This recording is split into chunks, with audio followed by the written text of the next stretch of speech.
Bismillahirrahmanirrahim. Assalamualaikum warahmatullahi wabarakatuh. Alhamdulillahi rabbil alamin.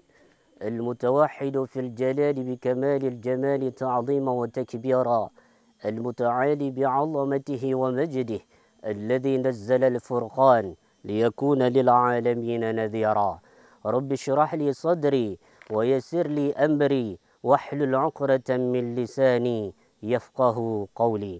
وقال تعالى في القرآن الكريم: أعوذ بالله من الشيطان الرجيم، بسم الله الرحمن الرحيم. من كان يريد الآخرة نزد له في حرثه ومن كان يريد حرث الدنيا نؤته منها وما له في الآخرة من نصيب. صدق الله العظيم. Ma'asyiral muslimin, para pemirsa yang dimuliakan oleh Allah Subhanahu wa taala. Mengawali segalanya tidak henti-hentinya sebagaimana Allah Subhanahu wa taala tidak pernah berhenti memberikan karunia kepada kita, maka sepantasnya bagi kita untuk senantiasa memuji Allah Subhanahu wa taala di setiap derap langkah kita dengan ucapan alhamdulillahirabbil alamin. Kemudian salawat berangkaikan salam kita sajukan dan kita haturkan kepada baginda Rasulullah, seorang revolusioner Islam, seorang yang telah mengajarkan kita bahawa Islam itu benar-benar agama yang hak, agama yang benar dan agama yang diridai oleh Allah Subhanahu wa taala. Para pemirsa yang dimuliakan oleh Allah Subhanahu wa taala, ayat yang kami bacakan tadi bahwasanya Allah berfirman, "Man kana yuridul akhirata nazid lahu fi harthih." Barang siapa yang mencari keuntungan akhirat, maka mereka akan diberikan oleh Allah dan bahkan akan dilebihkan oleh Allah Subhanahu wa taala.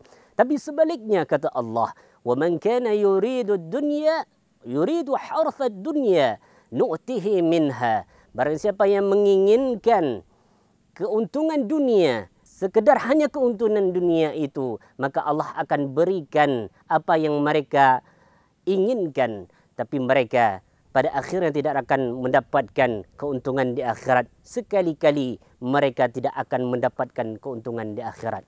Maka pemirsa yang dimuliakan oleh Allah Subhanahu wa taala, dalam kondisi pandemi yang begitu luar biasa, yang telah melumpuhkan berbagai bentuk ekonomi kita, yang sudah melumpuhkan pergerakan-pergerakan kita untuk senantiasa kita berinteraksi dengan sesama, atau yang berhubungan dengan hubungan vertikal dengan Allah, berhubungan hablum minallah dan hablum minan nas, dilumpuhkan oleh satu pandemi yang begitu dahsyat akibatnya kepada kita semuanya. Maka mudah-mudahan di dalam kondisi yang seperti ini, jangan mundurkan langkah kita untuk senantiasa mendekatkan diri kepada Allah, untuk beribadah kepada Allah Subhanahu wa taala. Di dalam hadis Abu Hurairah, Rasulullah sallallahu alaihi wasallam bersabda, "Ma anzalallahu da'an illa anzala lahu shifaan." Bahawa Allah tidak menurunkan suatu penyakit melainkan Allah akan menurunkan penyembuhnya. Maka jangan pernah kita gentar. Membetul COVID atau pandemi ini menggempur kita dari berbagai arah. Ketakutan yang begitu luar biasa. Dan ini berada pada orang-orang yang beriman. Maka pemirsa yang dimuliakan oleh Allah Subhanahu wa taala, kita mantapkan keimanan kita, kita kuatkan ibadah kita, bahawa barang siapa yang dekat dengan Allah, maka Allah akan melindungi segenap umat Rasulullah sallallahu alaihi wasallam, sebagaimana yang kita terus-menerus kita bacakan di dalam solat kita, di dalam surat Al-Fatihah, di pembuka surat yang begitu agung. Kita katakan iyyaka na'budu wa iyyaka nasta'in, bahawa hanya kepada Allah kita menyembah. Tiada Tuhan yang dapat kita sembah melainkan Allah. Tidak ada tempat yang kita minta pertolongan melainkan pertolongan daripada Allah Subhanahu wa taala. Iyyaka na'budu, kita sembah Allah, wa iyyaka nasta'in. Kemudian pada Allah lah kita mohon pertolongan untuk dihindari dari segala mara bahaya yang sedang kita alami pada saat yang berbahagia ini. Maka hadirin Maka pemirsa yang dimuliakan oleh Allah Subhanahu wa taala, agama memberikan tuntunan di dalam fikih Covid sebagai salah satu cara kita untuk menghindari Covid tidak terkena kepada diri kita semuanya. Yang pertama, Islam mengajarkan kepada kita, bahkan jauh-jauh sebelumnya, Islam sudah mengajarkan kepada kita. Rasulullah memberikan tarbiyah kepada kita agar senantiasa kita menjaga seluruh anggota tubuh kita melalui muqaddimah salat kita, berwuduk.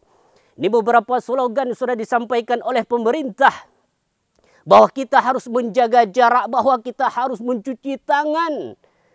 Tetapi Islam sudah mengajarkan kepada kita 14 abad yang lalu. Rasulullah mengajarkan kepada kita ketika kita hendak melaksanakan salat, kita berwuduk, kita berkumur-kumur. Kemudian kita mencuci tangan, kita mencuci muka. Dan itu semuanya sudah diajarkan oleh Islam itu sendiri. Wahai hamba Allah yang dimuliakan oleh Allah Subhanahu wa taala, Rasulullah meninggalkan pusaka yang begitu luar biasa kepada kita. Kita amalkan. Mudah-mudahan pandemi ini tidak bisa menjadi mara bahaya kepada kita semuanya, karena kita senantiasa mempraktikkan kebiasaan-kebiasaan yang dilakukan oleh Rasulullah sallallahu alaihi wasallam. Yang kedua, yang ingin kami sampaikan bagi teman-teman saudara-saudara yang diberikan amanah oleh Allah untuk mengurusi jenazah COVID-19, maka laksanakan. Ini satu amanah yang besar yang Allah berikan di atas pundakmu, wahai saudaraku yang dimuliakan oleh Allah. Maka jalankanlah sesuai dengan tuntunan yang sudah ditinggalkan oleh baginda Rasulullah sallallahu alaihi wasallam. Berikan hak-hak jenazah itu sebagaimana mestinya. Sebelum kita dilandai oleh pandemi ini, maka kita salatkan mereka, kita mandikan mereka sesuai dengan syariat kita. Maka kita kafankan juga. Maka sangat menyedihkan, ada beberapa yang kita lihat di televisi bahwasanya sebelum dikebumikan kemudian dibuka oleh keluarga si korban, maka sangat menyedihkan ketika dibuka si jenazah itu dalam keadaan baju kaos. Tidak dibandingkan. Maka hadirin, walaqad karramna bani Adam. Allah sudah memuliakan keturunan daripada Nabi Allah Adam alaihissalam dan segala keturunannya. Maka kita laksanakan hak-hak yang harus kita jalankan, yaitu tajhiz mayat sesuai dengan aturan dan titah yang ditinggalkan oleh baginda Rasulullah sallallahu alaihi wasallam. Kemudian yang terakhir, Rasulullah bersabda, la darara wa la dirar, bahawa kita tidak memberikan bahaya kepada yang lain, pun kita tidak memberikan bahaya kepada diri kita sendiri. Maka pemirsa yang dimuliakan oleh Allah Subhanahu wa taala, dalam kondisi pandemi yang seperti ini, senantiasa kita terus-menerus mendekatkan diri kepada Allah Subhanahu wa taala. Mudah-mudahan dengan kita senantiasa mempersembahkan ibadah yang terbaik yang kita miliki ini, mudah-mudahan kita dijauhkan oleh Allah daripada mara bahaya ini dan kita diselamatkan sampai nanti kita akan bertemu dengan Allah Subhanahu wa taala. Mudah-mudahan pencerahan singkat ini bisa memberikan mau'izah hasanah, bisa memberikan peringatan bagi kita semuanya agar kita senantiasa mentaqarrubkan diri kita kepada Allah Subhanahu wa taala. Mudah-mudahan ada manfaatnya. Billahi fi sabilil haq. Wassalamualaikum warahmatullahi wabarakatuh.